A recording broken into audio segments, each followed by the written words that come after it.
por favor, mientras que yo lo proyecto. Muchas gracias, doctor. Y bueno, estimados participantes, continuando con nuestra sesión, en esta noche tenemos el grato placer de contar con la presencia del doctor Sergio García Long, quien disertará el tema de acuerdos no vinculantes. El doctor García es abogado por la Pontificia Universidad Católica del Perú y su actividad profesional y académica se enfoca en derechos de contratos, societario, fusiones y adquisiciones, financiamientos y arbitraje. Es asociado en Vargas Pareja Abogados y autor de libros y artículos, así como editor de obras colectivas sobre su especialidad. Estimado doctor, le cedemos el uso de la palabra. ¿Qué tal? Buenas tardes, mucho gusto, buenas noches, mucho gusto con todos. El día de hoy me toca este tema de los acuerdos no vinculantes. Es un tema que se propuso en esta parte inicial de este curso sobre responsabilidad civil, ya que es un tema muy interesante que se observa en la práctica profesional peruana y que es muy interesante cómo se puede teorizar al respecto para entenderla en el derecho de contratos peruano y que nos permita tal vez una retroalimentación de lo que son estos documentos conceptualmente hablando y cómo son, deben ser utilizados en la práctica. Sobre todo porque estos documentos al encontrarse en la práctica contractual usualmente son copias de una práctica distinta que viene de una familia jurídica distinta, que es eh, el derecho americano. Entonces, ¿por qué por qué subrayo esto? Porque a veces cuando uno podría escuchar en este intento de teorizar, podría asumir que es una labor innecesaria si ya se encuentra en la práctica, en los usos y costumbres. Sin embargo, sí es importante pensar al respecto cuando uno toma en consideración que estos documentos inicialmente son redactados conforme a un derecho extranjero, que es el derecho americano usualmente, y que estos documentos, tal y como son redactados en el extranjero, son usados en el derecho peruano y en general en otras jurisdicciones del mundo, como también puede ser en general en la región, en Latinoamérica. Entonces, esto claramente genera una contraposición de una práctica extranjera con lo que nos dice el derecho aplicable. Recordemos que el principio fundamental del derecho de contratos es que todo está permitido salvo que se vulnere alguna norma imperativa. Entonces, precisamente, la libertad contractual nos puede dar a entender que se puede seguir adelante y redactar cualquier tipo de documento precontractual, en este caso, la categoría de los acuerdos no vinculantes, pero siempre va a ser necesario observar qué obstáculos legales se podría presentar conforme al derecho aplicable, en este caso el derecho peruano. Entonces, para ello se tiene que seguir una metodología muy simple y evidente, que es primero entender a esta figura como, como se presenta en la práctica, sobre todo inspirada por el derecho americano, y luego ver qué particularidades se podrían encontrar en el derecho peruano. Entonces, una primera sección de la exposición está relacionada a qué son los acuerdos no vinculantes. Y en principio vamos a ver que hay diferentes denominaciones al respecto. A veces se habla de LOI y MOU, LOI porque se refiere a los Letter of Intent o cartas de intención, y al MOU por el Memorandum of Understanding o Memorándum de Entendimiento, que son las denominaciones más usadas en la práctica contractual, aunque también se usa mucho hojas de término y también de manera indistinta, acuerdo en principio, acuerdo de caballeros, acuerdos para acordar, entre otros.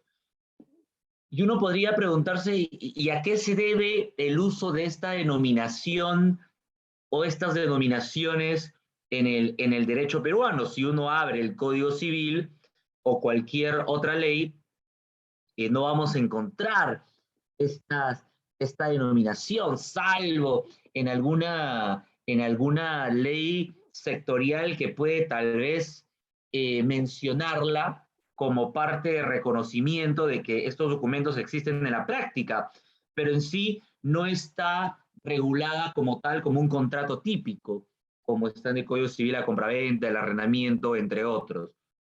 Entonces, la razón básica por el cual estos documentos se encuentran en la práctica es por la globalización y tal vez de manera más precisa americanización del derecho. Estamos en un mundo plano en el cual un abogado peruano puede redactar un documento sujeto al derecho peruano, pongámonos, pensemos en un contrato de compraventa estrictamente civil.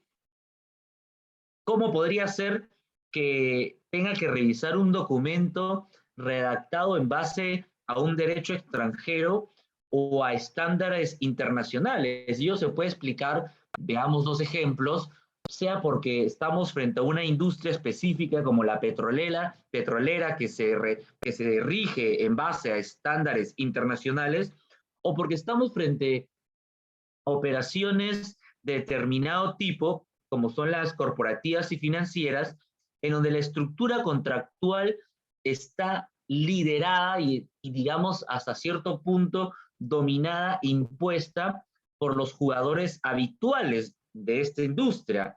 Si es que pensamos en los financiamientos y en bancos, si es que un banco es el que va a disponer del dinero y se trata de una gran compañía multinacional, lo más probable es que se use ese documento en todas las jurisdicciones donde tenga que otorgar un préstamo, independientemente incluso del derecho aplicable.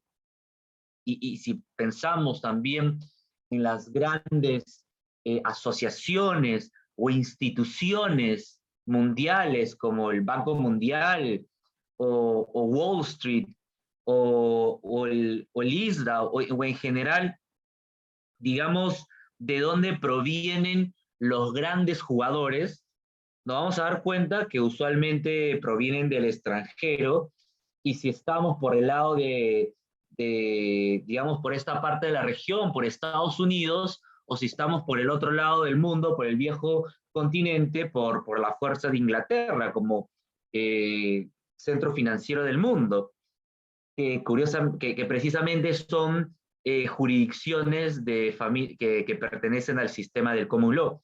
Entonces, esto influye mucho en los documentos que van a circular en la práctica. Es que soy una empresa peruana y quiero recibir un préstamo de un banco cuya matriz es americana, lo más probable es que los documentos que se circulen estén redactados al estilo del derecho americano. Si es que soy asesor de un inversionista que quiere comprar una empresa peruana y esta empresa peruana y esta empresa, la compradora es de inversionistas extranjeros, lo más probable es que esos documentos también se redacten conforme a la jurisdicción de la parte fuerte. Entonces, esta globalización, americanización, si quisiéramos incluso decir imposición, define mucho el tipo de documento que se va a circular en la práctica, incluso independientemente de cuál sea el derecho aplicable. Entonces, esto en cierta manera explica por qué estamos hablando de una categoría como los acuerdos no vinculantes, en sí no está redactada, no está regulada como tal en el derecho peruano.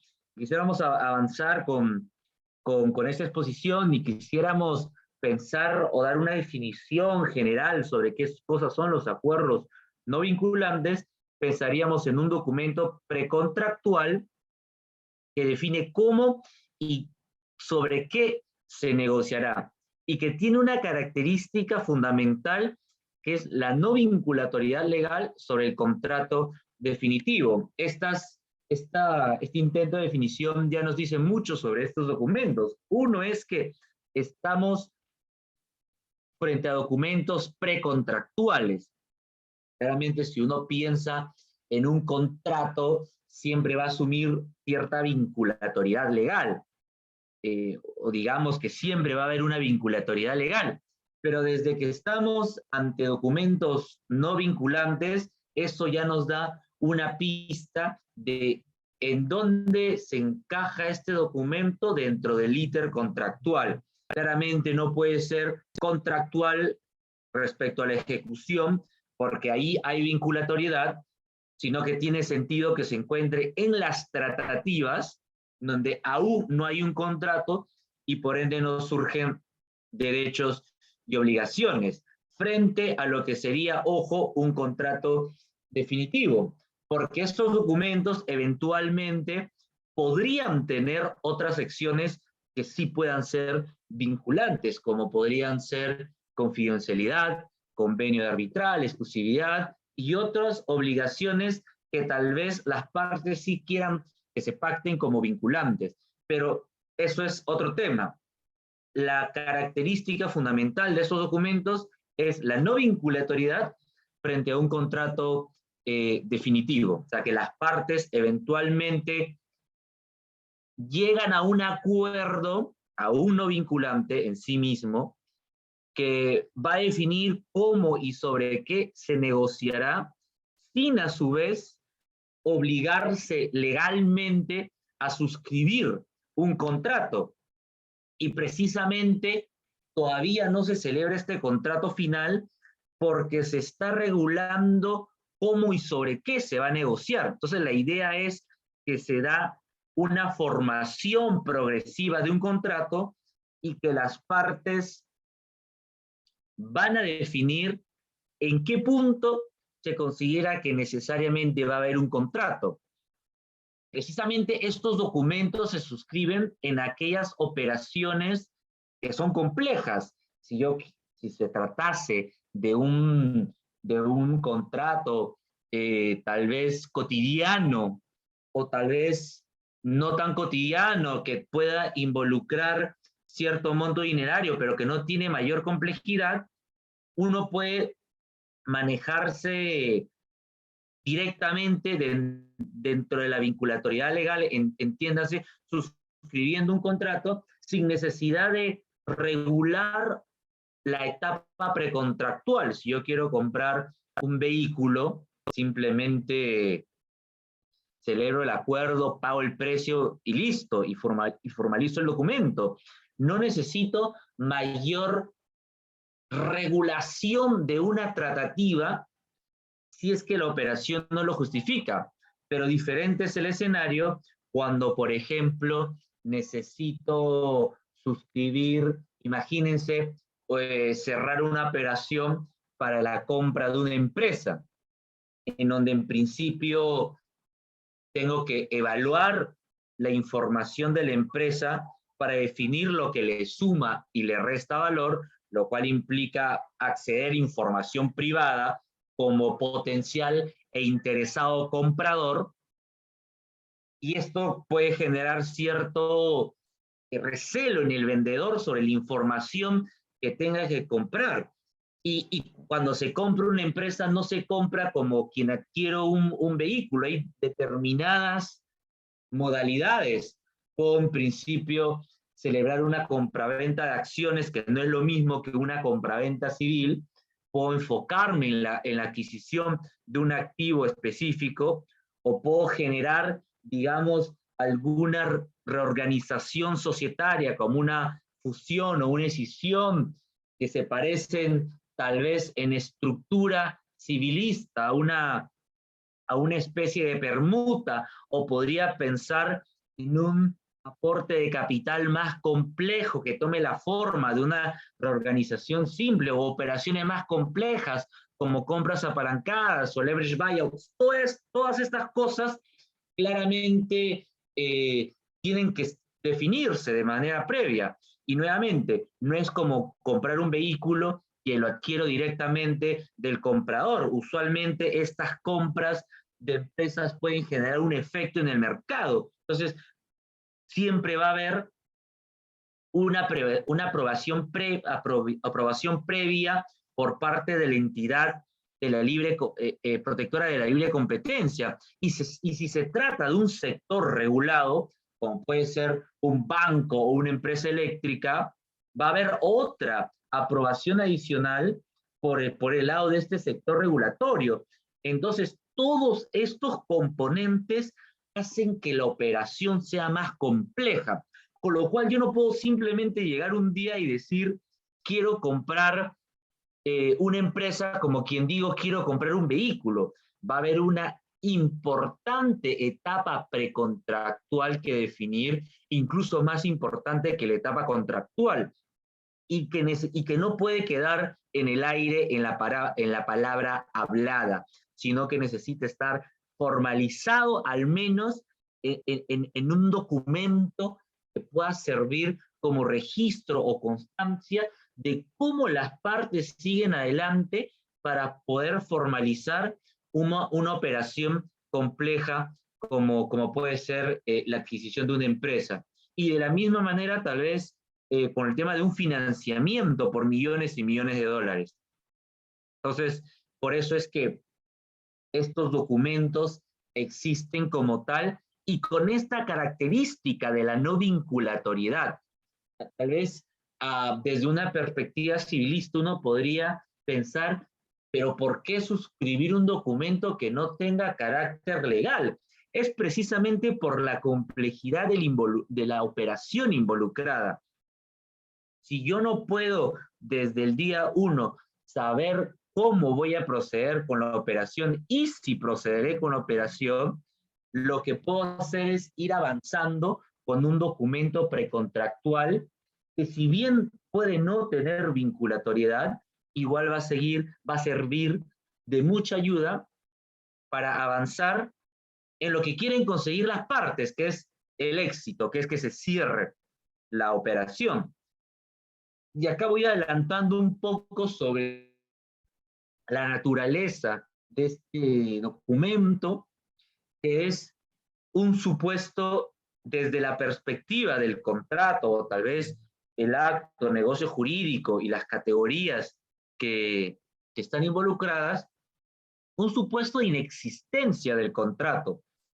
Porque desde que las partes dicen que no hay acuerdo, no hay vinculatoriedad, y que solamente hasta ver si logramos un contrato, este documento en sí precontractual no llega a calificar como un contrato. Y dentro de la categoría contractual, esto es un supuesto de inexistencia.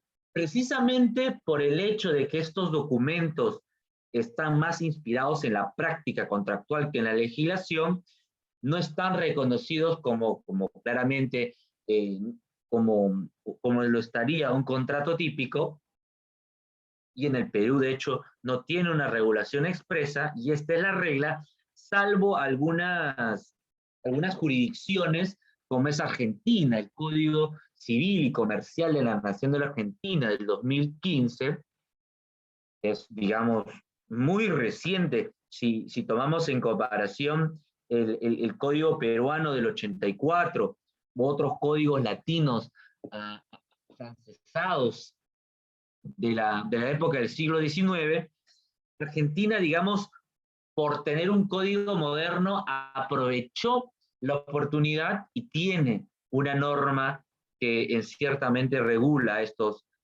documentos, ¿no? Pero esto es la excepción. Estos documentos generan unos interesantes desafíos para el derecho contractual cuando uno ya empieza a aterrizar en nociones o fundamentos básicos de derecho civil. Por ejemplo, si tomamos en cuenta la formación progresiva del contrato, si uno revisa el Código Civil, allí uno revisa el artículo 1374 que regula declaraciones precontractuales unilaterales como la oferta o la aceptación, la lógica es que hay un contrato cuando existe consentimiento, y este consentimiento se forma con la concurrencia de dos declaraciones unilaterales de carácter recepticio, la oferta y la aceptación. Y la lógica dice, alguien oferta algo, como quien yo puedo decir, te vendo mi carro, y alguien dice, acepto, ¿no? Y si estas declaraciones califican como oferta y aceptación, hay contrato. Bueno, en la práctica muchas operaciones realmente no se materializan de tal manera, y los documentos no vinculantes, o precisando acuerdos precontractuales no vinculantes, son una gran muestra de ello, de que en realidad hay un trabajo más arduo en la etapa precontractual para lograr que un contrato se perfeccione, a diferencia de lo que dice la teoría clásica de la oferta y aceptación igual contrato. También otro de los aspectos importantes es la buena fe y las tratativas, o buena fe precontractual. Nosotros sabemos que la buena fe es un concepto fuerte en el derecho civil y que en muchos casos no solo ha sido reconocido en la etapa contractual, sino también en la etapa precontractual. Se ha extendido hasta esta última. Y ello en cierta manera tiene diferentes consecuencias. Una de ellas es que hay que negociar de buena fe, pero de manera específica que se pueden derivar ciertos deberes más concretos que puedan aplicarse en la etapa precontractual, como puede ser el deber de información, y que puede generar ciertas dificultades en un escenario adversarial de negociación. Un vendedor quiere enajenar el bien al menor precio, al mayor precio posible, mientras que el comprador quiere hacerse del bien al menor precio posible. Entonces, si son dos partes así adversariales, la magia del derecho de contratos es que aún así pueden lograr un acuerdo, pero claramente siguiendo aún sus intereses egoístas. No es que el vendedor va a dejar de ganar y cobrar menos, o que el comprador va a asumir una pérdida y va a pagar más. Claramente cada uno va a querer, como dicen los economistas, llevarse el pedazo más grande de la torta, obtener la mayor rentabilidad del contrato. Entonces, dentro del contexto del deber de información derivado de la buena fe, esto puede generar algunas complicaciones e incomodidades, porque ¿cómo se le exigiría a un comprador que revele cierta información que tal vez de mantenerla privada le garantizaría un mayor beneficio del contrato? Claramente los acuerdos precontractuales, la lógica va a ser, como nosotros estamos yendo adelante sin obligarnos aún, cada uno baila con su pañuelo. Por algo estamos en la etapa precontractual y estamos precisando que no hay vinculatoriedad legal. Y claramente el tema de la responsabilidad precontractual por ruptura injustificada de las tratativas. En principio, los presupuestos generales de este supuesto de responsabilidad civil es que se haya negociado de mala fe, que se haya generado confianza en que se celebre, y que se haya generado confianza en que se celebraría el contrato. Si se presenta esto, habría responsabilidad. Y claramente esto choca un poco con la idea de los acuerdos precontractuales no vinculantes, porque la lógica es, si estamos aún negociando, no hay contrato, y precisamos que no hay vinculatoriedad, la lógica es que no hay tampoco responsabilidad en caso alguien se parte de las tratativas, porque precisamente somos libres de irnos, porque aún estamos negociando, pero claramente podría eventualmente darse en donde esto pueda chocar con la lógica de la práctica contractual. Ahora, si quisiéramos aterrizar incluso un poco más respecto para entender a estos documentos, si bien hay diversas denominaciones, a veces se habla mucho de carta de intención o memorándum de entendimiento, o MOU. Y fíjense en una diferencia de concepto. A veces estos documentos son enunciados de manera indistinta, pero a veces carta tiene un sentido y memorándum tiene otro. Fíjense que no se habla en ningún momento de contrato o algún sinónimo de contrato, sino de carta o memorándum, porque estamos frente a una categoría distinta al contrato. En sentido estricto, cuando hablamos de carta de intención, va de la mano precisamente con el término carta. Cuando uno redacta una carta, es un documento usualmente unilateral. Y dentro del mundo de las transacciones, eso puede significar, por ejemplo, el comprador que emite en un documento formal su intención y se lo comunica a un eventual vendedor. Por eso se llama carta de intención. Carta porque es unilateral e intención porque transmito eso precisamente, una intención. Por ello no es un documento aún vinculante y dentro de las categorías civilistas es algo similar a una oferta no vinculante, no a una oferta vinculante, claramente. Mientras que el memorándum, precisamente, como su término lo dice, a diferencia de carta que es unilateral, memorándum sí da cierta noción de bilateralidad. Y esto puede ser un documento tal vez similar a un contrato redactado en ese formato, pero aún así no es un contrato, es un memorándum, no es como si fuera tal vez de la manera más sencilla,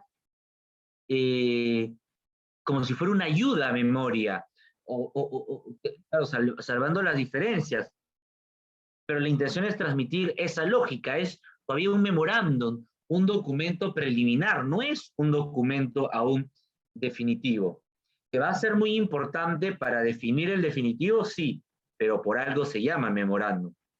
Sin perjuicio de estas distinciones, es importante tenerlas en cuenta como premisa. A veces en la práctica se usan de manera indistinta. Y algo que importante tener en cuenta es que estos documentos son redactados por escrito en un papel e incluso firmados. Y a veces esto genera cierta, tal vez, sospecha, si se lo mira desde una perspectiva estrictamente civil, de que sea un contrato, pero en realidad, digamos, que sea por escrito y que esté firmado, es más que todo un tema de practicidad y de seriedad comercial que la intención de que este documento se vuelva eventualmente en una oferta vinculante o en un contrato como tal. Y la formalidad escrita que se sigue es uno de los aspectos tal vez legales más importantes, porque estos documentos suelen señalar que el contrato definitivo estará sujeto a la suscripción de un documento aparte y por escrito. Y esto es muy importante porque, por un lado, da seguridad a las partes y por otro lado, teniendo en cuenta la teoría del derecho civil, evita un riesgo muy concreto, que es el de la celebración de contratos indeseados. Si la regla es que hay consentimiento cuando ocurre oferta y aceptación y se asume la libertad de forma, entonces eso quiere decir, como nosotros sabemos, de que pueden haber contratos formados de manera verbal. Ahorita yo podría celebrar un contrato con alguien y si queda prueba de ello, no hay vuelta atrás. Pero cuando estamos frente a operaciones tan complejas, en donde hay una formación paso a paso de un contrato, digamos, difícil, las partes saben de que si la regla es el consentimiento, en cualquier momento se podría considerar que hay un contrato. Entonces, este riesgo se evita precisamente en estos documentos cuando se indica que queda sujeto la celebración de un contrato que se dé por escrito y firmado por los debidos representantes. Y esto es muy importante porque implica el pacto de formalidad convencional, que a veces no se pone como tal, pero sería recomendable que se ponga bajo sanción de nulidad. ¿Por qué no se pone así? Porque nuevamente estos documentos vienen del extranjero y tal vez en el derecho americano no exista mayor pasión al respecto, pero si lo peruanizamos a derecho civil, una forma de hacerlo sería precisando de que la formalidad escrita del contrato final es bajo sanción de nulidad. Nosotros ya sabemos que una manera de reconocer a las formalidades imperativas o ad solemnitas es con la denominación bajo sanción de nulidad. Y otro aspecto importante es el contenido de estos documentos. Uno, vinculatoriedad. Si el documento se celebra en Estados Unidos y no dice nada, se asume que es no vinculante porque así es la figura ya. Pero si se celebra en el Perú, sí sería recomendable precisar, y de hecho se incluye una cláusula de no vinculatoriedad, nuevamente referir al contrato definitivo, porque se podría también agregar que habrán ciertos pactos que sí deban tener vinculatoriedad, como la confidencialidad, exclusividad, no competencia, convenio arbitral y cualquier otro pacto que pueda servirle parte. También sirve mucho en su como un registro de cómo se está dando. Si se compra una empresa, se podría decir, ya se hizo, digamos, una inspección de la empresa, se conoce la modalidad de adquisición será esta, quedan 100 temas por resolver. Este documento contractual puede servir para como un checklist de todos estos temas sobre los cuales ya hay acuerdo parcial, que puedan servir a definir el contenido final del documento definitivo. Define claramente cuál es el objeto de negociación, si se va a comprar una empresa, cuál es la empresa, cuál es la modalidad, cuál sería el precio, cómo se pagaría el precio y un montón de cosas que se pueden definir. Y por último, las reglas de conducta, súper importantes. En operaciones complejas, uno es enemigo de valerse solo de cláusulas generales como podría ser la buena fe o la razonabilidad o los mejores esfuerzos. Uno prefiere señalar qué se debe hacer de manera específica. Vamos a negociar de esta manera, con estos plazos, en tal lugar, sobre tales temas, etcétera, etcétera. Y esto puede ayudar mucho a no perder el tiempo, claramente. Entonces, por eso es que estos documentos también definen estos aspectos. Habiendo explicado cómo funcionan estos documentos y habiendo explicado un poco este contenido, va a ser muy interesante ver algunos aspectos del derecho americano que nos van a permitir entender mejor cómo funcionan estos documentos y de cómo existe precisamente esta contraposición con el derecho civil de manera específica con el derecho peruano. Por ejemplo, nosotros revisamos el artículo 1351 del Código Civil y dice que por contrato se entiende que es un acuerdo para regular, modificar o extinguir una relación jurídica patrimonial. Y usualmente esta es la lógica del contrato en jurisdicciones del civil law. Pero, por ejemplo, si vemos cómo se define contrato en el Statement Second of Contract, que es, digamos, lo más similar a una codificación, dice en su sección primera que un contrato es una promesa o un conjunto de promesas cuyo incumplimiento la ley otorga un remedio o cuyo cumplimiento la ley reconoce de algún modo como un deber.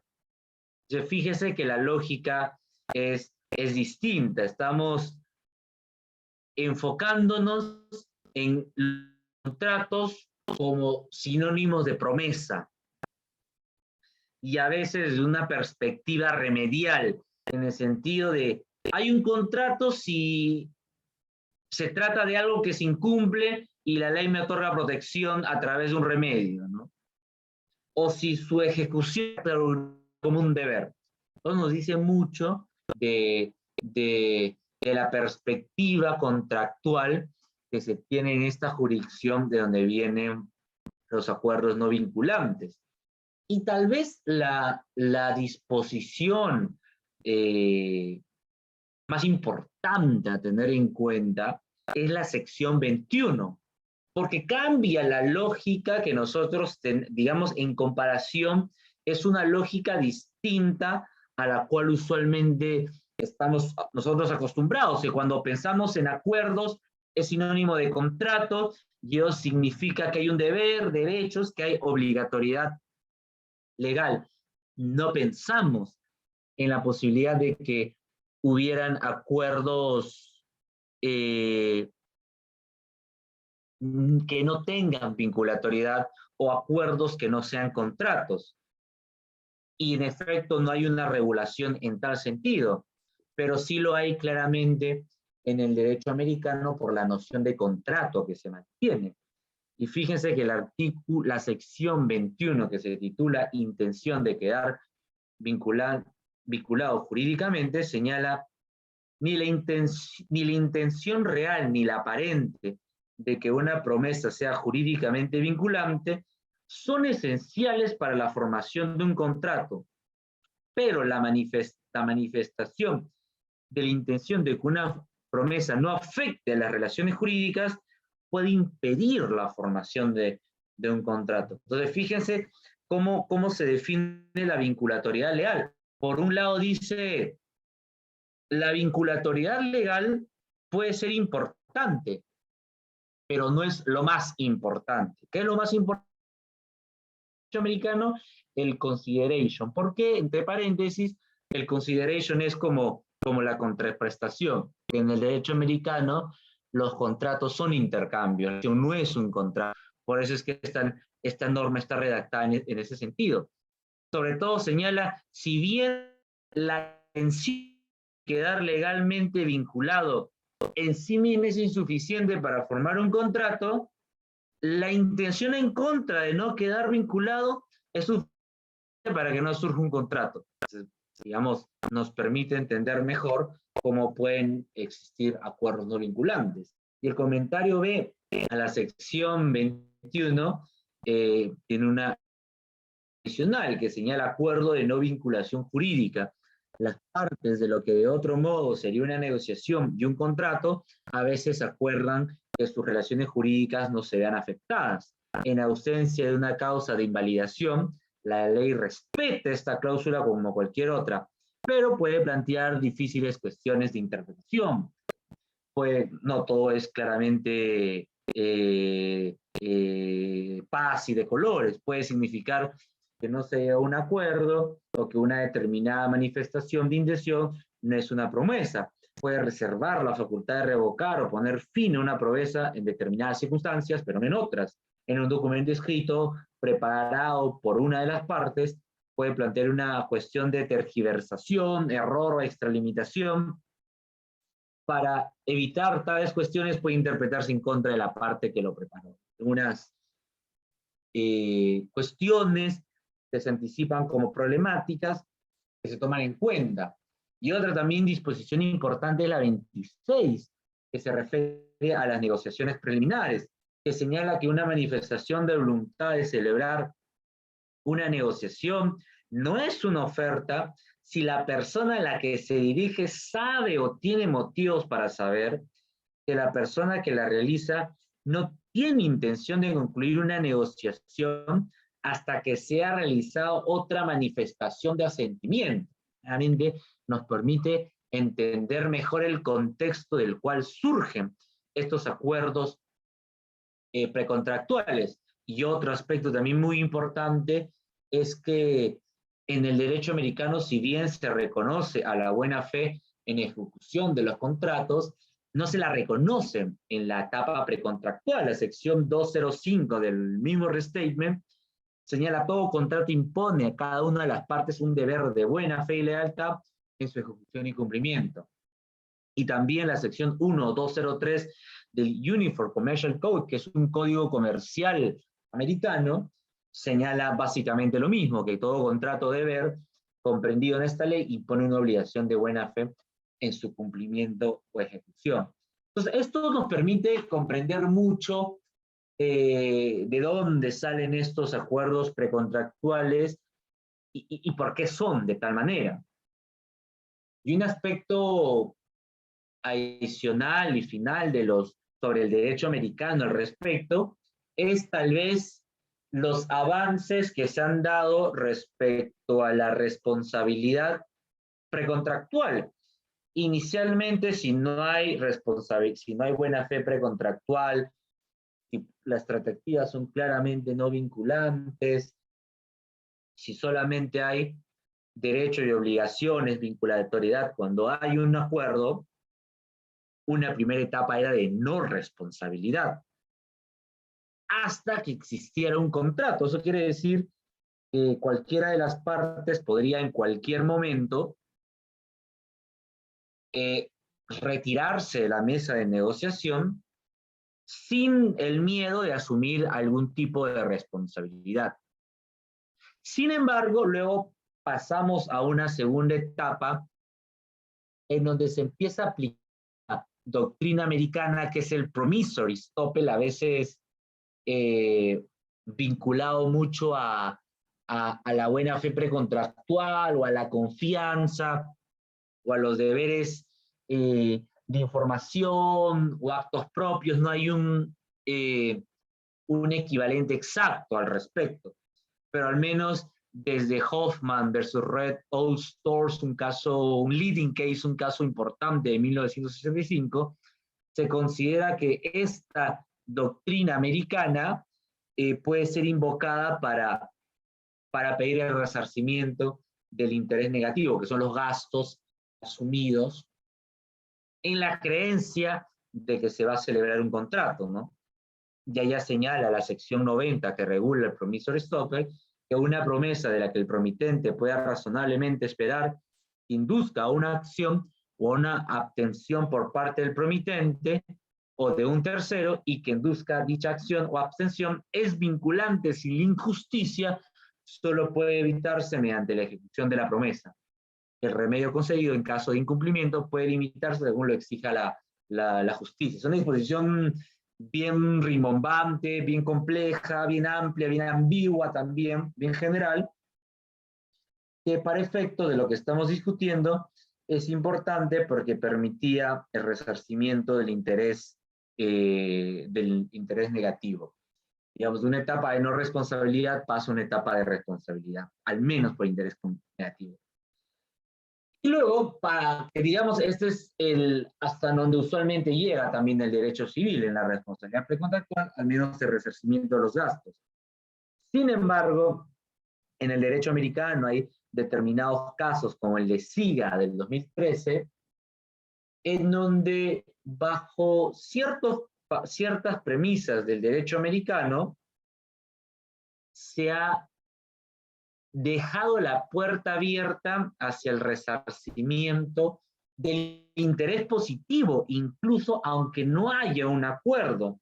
¿Y cuál es la lógica? No es una lógica realmente muy complicada de entender, pero en cierta manera sí peligrosa. Porque usualmente en el derecho de contratos rige la regla de la previsibilidad para el resarcimiento de los daños contractuales. Básicamente se dice que se pagan por incumplimientos contractuales los daños que hubieran sido previstos por la contraparte, por la parte incumplidora. Y siguiendo esa misma regla, uno dice, ¿y qué pasa si el estado de las negociaciones está a tal punto que si se hubiera seguido negociando de buena fe, el contrato se hubiera suscrito? Entonces, bajo esa lógica dice, sería un daño previsible. Y se asume de que tal vez, bajo determinados casos, este tipo de daño podría ser compensado, algo que claramente es sumamente peligroso. Imagínense pagar todo el beneficio de la ejecución de un contrato sin que se haya celebrado el contrato. La lógica de la responsabilidad precontractual es: se paga lo que se ha sufrido en la etapa precontractual, no lo que se derive de una eventual ejecución de un contrato que al final del día nunca llegó a formalizarse. Pero digamos, al menos en el derecho americano se ha abierto esta puerta. Me faltó mencionar en la etapa de responsabilidad por el interés negativo que inicialmente se parte del promissory estoppel, dado que no hay buena fe precontractual, hacia un cambio jurisprudencial en virtud de ciertos casos como teacher insurance, en donde en la práctica se empieza a reconocer en ciertos casos del documento, interpretando el documento, se podría derivar un deber de negociar de buena fe. Y finalmente, el tema del derecho peruano. Estos documentos no están regulados, pero encajan dentro de nuestra regulación. Y el tema es que sí, y la respuesta es que sí, porque el Código Civil, por un lado, regula determinados supuestos de inexistencia del contrato, y por otro lado, también regula la formalidad escrita, que es aquella que se usa para condicionar la celebración de un contrato futuro. El artículo 140 señala el acto jurídico. Es la manifestación de voluntad destinada para crear, modificar o extinguir regulaciones jurídicas. Dice, el acto jurídico, primer elemento, es la manifestación de voluntad destinada a crear un contrato. Si un documento dice que no es vinculante y que no tiene la intención de aún formar un contrato, entonces no hay manifestación de voluntad. Y recordemos que el artículo 219 considera como un supuesto de nulidad la falta de manifestación de voluntad, como el artículo 1359 señala que no hay contrato mientras las partes no estén conformes sobre todas sus estipulaciones, aunque la discrepancia sea secundaria. Y también tenemos aquellas normas que regulan, por ejemplo, como supuesto de nulidad, la falta de la forma prescrita, o aquella también como el 1411 que señala que se presume que la forma que las partes convienen a adoptar anticipadamente y por escrito es requisito indispensable para la validez del acto jurídico bajo sanción de nulidad. Entonces, en principio, si no hay manifestación de voluntad, estamos frente a un supuesto de inexistencia del contrato, pero también eventualmente, si lo vemos desde el ángulo de la formalidad, podríamos estar frente a un caso de nulidad. Sea inexistencia, sea nulidad, estamos frente a un caso de no contrato, que no hay un acuerdo vinculante. Y estas normas, claramente, si bien no las regulan de manera directa, creo que son lo suficientemente claras para darnos a entender de que no estamos frente a un contrato que pueda ejecutarse como tal. Y finalmente, seguramente muchos dirán, ok, es un acuerdo, aún no es un contrato, estamos en la etapa precontractual, me hacen recordar muchos a los contratos preparatorios. Entonces, por eso es interesante ver cómo sería una clasificación global teniendo en cuenta esta práctica contractual junto con lo que dice la ley. Y para empezar, tendríamos a los acuerdos no vinculantes, como los hemos explicado, luego los acuerdos parcialmente vinculantes, no vinculantes respecto a la celebración del contrato definitivo, pero vinculantes en algunos otros aspectos.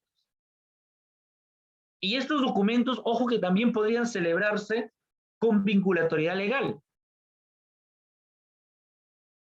pero serían atípicos en relación a los contratos preparatorios, que sí los tenemos regulados en el Código Civil y en su contenido como tal, en específico el compromiso de contratar y el contrato de opción. ¿Y por qué se diferenciarían? Básicamente por la estructura. Recordemos, el compromiso de contratar y el contrato de opción necesitan en sí mismo, para que sean contratos, tener todos los elementos como tal, y adicionalmente tener los elementos esenciales del contrato definitivo. Eso quiere decir que, por ejemplo, un compromiso de contratar, de compra-venta, debe tener los elementos de validez de todo contrato y adicionalmente los elementos esenciales del contrato de compra-venta, como mínimo, que serían el precio y la cosa. Y esto claramente, esta completitud aún no se puede observar en estos acuerdos precontractuales como se observan en la práctica, aunque sean vinculantes, porque si eventualmente en la práctica se podría observar un documento de esta naturaleza totalmente vinculante, aún no sería un compromiso de contratar o un contrato de opción debido a su incompletitud. Entonces, eso ha sido todo lo que quería compartir con ustedes, y aprovechamos estos minutos finales para poder responder alguna pregunta de ser el caso. Muchas gracias. Muchas gracias, estimado doctor, por su grata ponencia. Y bueno, al respecto se formularon un par de preguntas al interno. Se las remito. La primera dice, doctor, ¿qué modificaciones se debería realizar al Código Civil o cómo se podría insertar regulación expresa sobre los acuerdos no vinculantes? En este caso, yo creo que la opción más saludable es dejar al mercado hacer su trabajo. Estos documentos, esta exposición lo hago porque los documentos ya existen en la práctica. Entonces, como tal, uno ya sabe qué son estos documentos, ya sabe cómo redactarlos, ya sabe cómo explicarlos. Uno podría pensar tal vez que la regulación podría ser importante, sin embargo, ella es innecesaria cuando ya es conocida en la práctica. Al contrario, una regulación podría significar una delimitación que tal vez podría ser innecesaria y hasta perjudicial, si esto ya se conoce en la práctica, lo mejor sería que en la práctica se sigan manejando tal y como están. Y sobre todo, si se tuviera que, que regular de alguna manera, digamos, si tuviéramos que ir por ese camino, la mejor opción siempre va a ser que todo el contenido sea claramente supletorio y dispositivo, ¿no? Para que simplemente sirva como guía, tal vez, puede ser muy útil, pero siempre derogable, de manera que las partes puedan en cualquier momento adecuar el documento a su operación en concreto. Pero si me tuviera que decantar por alguna posición, diría que estos documentos ya son tan conocidos en la práctica que no sería necesaria la intervención del legislador. Muchas gracias por su respuesta, doctor. Y para culminar, dice, buenas noches. ¿Podría recomendar autores o libros sobre acuerdos no vinculantes? Gracias. Sí, claro.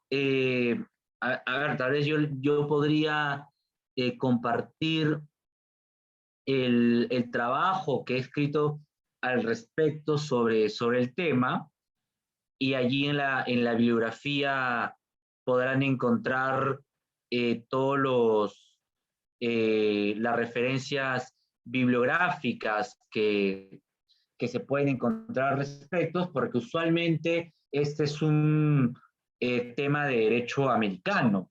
Entonces, si uno quisiera revisar, puede revisar a autores clásicos como Alan Farnsworth, que tiene un artículo muy conocido, o a unos más modernos como Robert Scott y Alan Schwartz, que tienen otro trabajo al respecto. Pero en general, la bibliografía ha sido muy abundante en el derecho americano por los litigios que se han presentado al respecto, y por el lado del derecho civil, por la, por la, por la, precisamente por eh, estas contraposiciones que, que se dan entre un derecho civil que claramente es distinto al derecho extranjero. ¿Cómo podría, por ejemplo, creo que por chat podría pasar el documento, ¿cierto? Sí, creo que, o lo puedo jalar y dejarlo en el chat también, creo que eso es más rápido, ¿no? Claro, doctor, o también lo puede compartir por interno y se lo remitimos a los participantes. No hay problema. Sí, pero no, lo tengo acá, lo tengo acá, solo quería ver cómo lo podría pasar, ¿no? Si no hay inconveniente, lo paso por el chat y ya está. Ahorita, digamos, a la mano, creo que no tendría todos eh, para poder, para poder compartirlos, porque no los tengo en mi computadora, pero en la bibliografía del documento, digamos, uno podría simplemente googlearlos y descargarlos, ¿no? Porque la mayoría son de libre disponibilidad. Es una ventaja que tenemos ahora, que hay mucho material colgado y simplemente se puede descargar. Ok, de acuerdo, doctor. Muchísimas gracias por absorber las preguntas propuestas y también de parte de todo el equipo BlueLawyer extenderle el agradecimiento por su tiempo y su grata ponencia de acompañarnos en esta oportunidad y esperamos seguir contando con usted en próximos eventos académicos y que tenga una buena semana. Ok, muchas gracias y encantado. Buenas noches con todos.